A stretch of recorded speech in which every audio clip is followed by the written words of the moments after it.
Let's talk about witchcraft, hexes, and spells and incantations on Christians. There's a lot of harebrained talk out there. Let me set the record straight. If a Christian is sanctified unto Christ, a curse without a cause cannot alight. However, God will show us things that are in our atmosphere, in our bloodline, friendships, atmosphere. Evil shows up at the Christian door. Of course it does. It did with Paul. Who was hexing and vexing Paul? Witches and, whatever you want to call them, warlocks and witches and evil workers. Did they alight? Yes and no. God allowed Paul to be buffeted by Satan.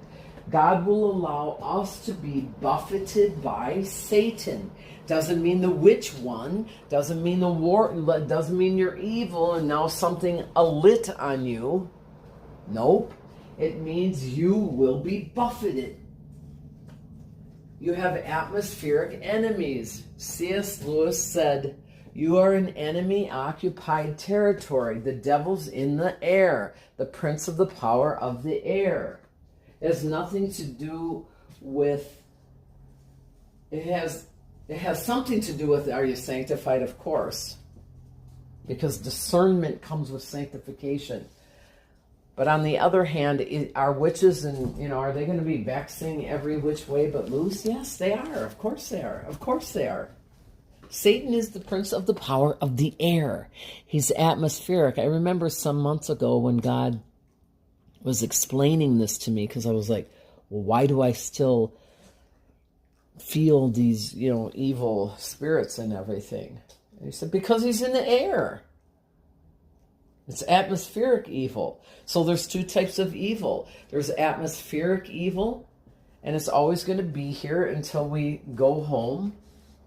And there is evil within. People that are evil. Do you understand what I'm saying?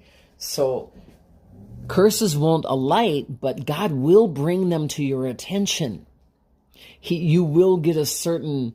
I watch people very closely when I'm out and about, because I'll watch witches and their little movements toward me. And I've got a target on my back, not just because I'm monitoring spirits, but because I'm being this television show, this reality show that everybody's using. Be careful out there.